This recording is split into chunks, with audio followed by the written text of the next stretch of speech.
Family Man Moto here. As always, I had hoped to get out earlier today, but I did not.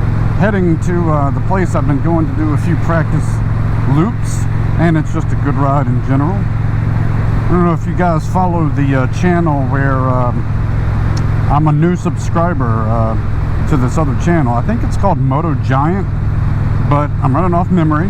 I'll post it in the description. And some of you probably know that channel well. I did not, but it popped up in my feed yesterday. The rider, I think he runs that channel, had an accident where I think he said like a air mattress or a sleeping bag or something like that was on his luggage and came loose and got in his wheel, I think is what happened. And he ended up fishtailing at 80 miles an hour. The bike landed on him. Sounds like that ended up cutting off one of his toes on one foot, and then he completely lost another foot, the other foot. And they're having to basically saw through his leg so that they can fit it for a prosthetic, and he's having that surgery maybe as we speak right now while I'm recording this ride. And he had mentioned that he had a titanium rod already in that leg from a previous incident, so they're going to have to remove that before they can do what they need to do. So you just never know what's going to happen. So if you believe in such things, pray for him, lift him up for healing on that. And it's good he's alive and he made it out. He seems to be in good spirits, and I'm sure putting some words of encouragement in the comments. He's laying in a hospital bed, recording some videos, and I'm sure he's reading some of the comments, so be sure to leave a comment there. You guys have given me a lot of feedback on the videos I've posted. I haven't had a chance to respond to all of them yet, but will endeavor to do so. I have read them all. An update on my experience with Indian and this warranty and battery stuff. So to refresh, I had the Indian battery basically start going low and dead on me, which happened with both of my other Indians. And you know, they're covered under the warranty, but my dealer's an hour and a half round trip, and I needed the battery then, not later. So I just bought one and installed it. And when I was at the dealer for the 5K, really more just curious, I said to them, hey, you know, would this have been covered had I brought it in under warranty? Their response was yes, but because you did it yourself, you need to engage with Indian directly, which, okay. So I had spent $206, and I gave them the receipt when I contacted them. And then their initial contact was to, I made a video about this, asked me to repeat everything I just sent them, and then kind of set me up that they're not sure they would do anything for me, but they would look into it. So I followed up once last week, and I didn't hear back, and I decided to follow up again today.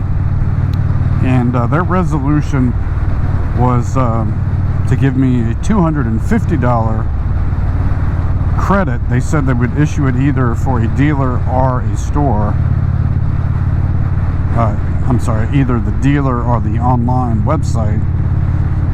I ended up going with the website, and I pointed out that, hey, the receipt was less than that, but they felt like I had installed it as well, so they wanted to do that. So that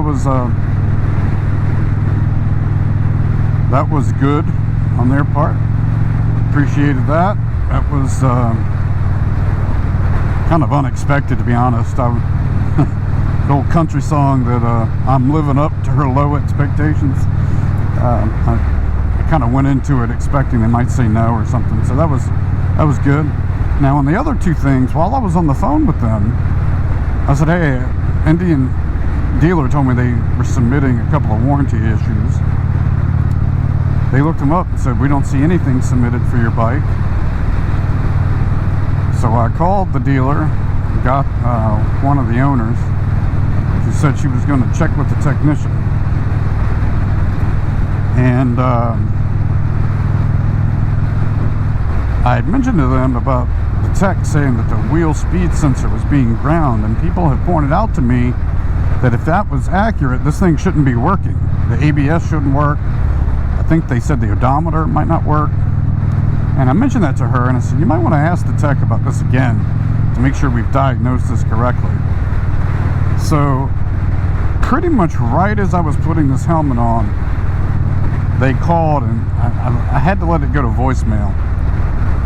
And the other owner called me back and just asked me to give him a call. So at this stage, I've been sitting at a desk all day long working on stuff, and I just wanted to get out. So I'll probably call him back in the morning. I'm assuming bad news or mixed messages or something for him to be calling me back, but we'll see.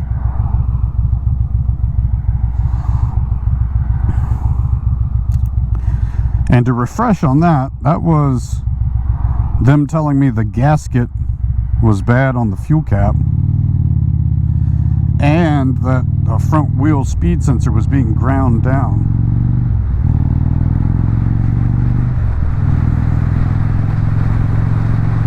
I'm a little skeptical on both. I didn't really look at the gasket. I'm not even sure what normal would look like. Guess I could get my other gas cap out and look at it. But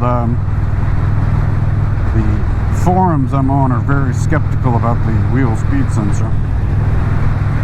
One of the things Moto Giant, I think I say the name of his channel different every time. Moto Giant is mentioned in one of his videos that one of the main reasons he sees people wrecking curves and twisties, probably more than these, but is counter steering too lightly, not with intentionality, and harder. And I think I'm probably in that camp. I mean, he really pushes down and gets quite a swerve, I'll call it. Of course, he's practiced that. I was watching one of Motorman's videos as a good reminder to cover your brake. I have not mastered how to cover this front brake while turning the throttle. But his point was, you know, while you're in traffic,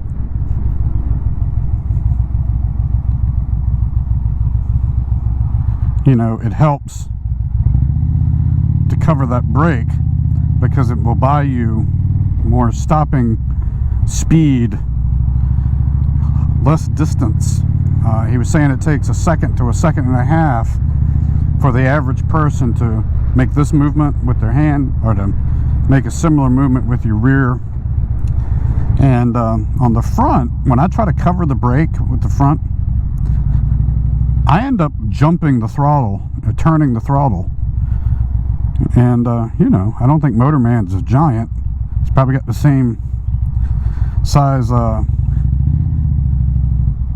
hands I do, or less. But even trying to do it with one finger or two, like, I haven't figured that out.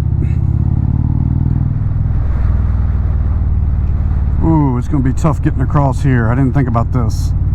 This rush hour traffic where I'm trying to make this left is not good. Let's see. I'm going to try it anyway. The problem is it's going to back all the way up, and I can't see. I think I'm gonna go this way, actually. That's too dangerous, because what ended up happening, some cars will try to be friendly and wave you through, and you can't see, and people can't see you.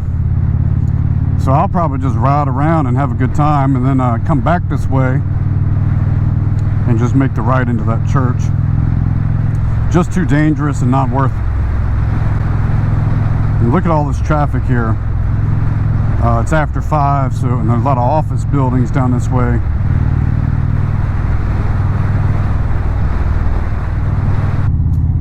So this is an area where I would cover the brake, because anybody in the left lane may decide to jump over. Then you got people coming from the side that just got on, and they may want to jump in. Then you got to worry about the people behind you rear-ending you. There's a lot to take in around here. This is where that slow clutch work comes in handy, so you don't have to keep putting your foot down. And I'm trying to break my habit of using the front brake at all and stuff like this. Not much good can come out of it at these slow speeds. People are always jumping from this left lane into the right when they realize they're in this long line waiting to turn. I'm gonna go here, but I still have to watch that people don't rear end me, because they're not going to be expecting people to go into this church.